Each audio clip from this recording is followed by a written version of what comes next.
মাধ্যমিক পরীক্ষার শেষ দিনে অভিভাবক এবং পরীক্ষার্থীদের মধ্যে দেখা গেল দুই ভিন্ন মানসিকতা। কথা বললে বোধহয় ভুল হবে না। বিষয়টি আরও স্পষ্ট হয়ে উঠল হাওড়ার বাগনান থানা এলাকার মুরগাবেড়িয়া নজরুল বিদ্যাপীঠে। এদিন ওই বিদ্যাপীঠে মাধ্যমিক পরীক্ষার সিট পড়েছিল।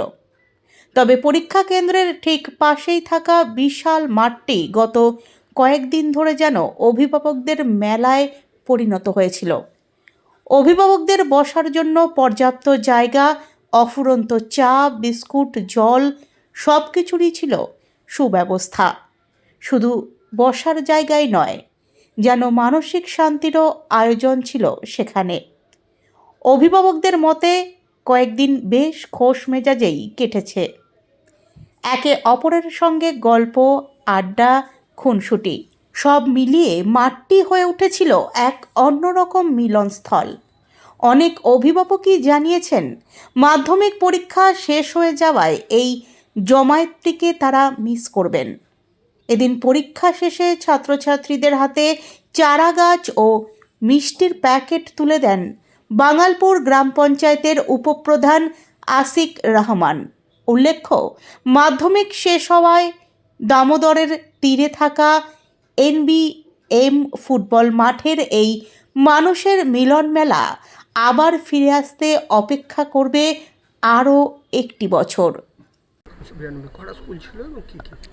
আপনার ছিল গোপীমোহনপুর স্কুল এবং বাগনান গার্লস। পরীক্ষার শুরুর দিন থেকেই অভিভাবকদের জন্য বিশেষ বিশেষ পরিষেবা ছিল, সেগুলো কি? সেই পরিষেবাগুলো আমাদের এলাকার সমস্ত নেতৃত্ব, ইভেন মুরগাবেড়িয়া নজরুল বিদ্যাপীঠের টিচার ছিল যে পরীক্ষার্থী স্কুলে বসে আরামে পরীক্ষা দেয়, কিন্তু তার অভিভাবকরা রাস্তায় রোদে দাঁড়িয়ে থাকে।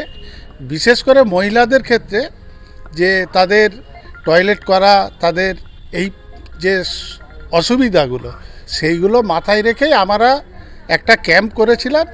সেই ক্যাম্পের পাশেই আমাদের টয়লেট ছিল।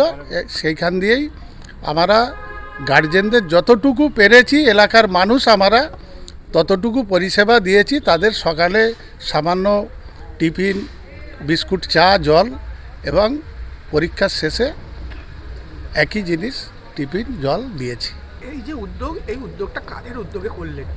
এই উদ্যোগটা আপনি বলতে পারেন যে আমাদের এলাকাবাসীর সমস্ত নেতৃত্বের মতামতে আমরা এই জায়গায় পৌঁছেছি দীর্ঘদিন ধরে। আগামী দিনেও আমরা করব। হ্যাঁ, স্থানীয়দের উদ্যোগে এবং আমাদের বিধায়ক তিনি আমাদের নির্দেশ প্রথমেই দিয়েছিলেন, সেই নির্দেশ মেনেই আমরা কাজ করছি। আপনার নাম? আমার নাম শেখ আসিক রহমান, বাঙালপুর অঞ্চলের উপপ্রধান।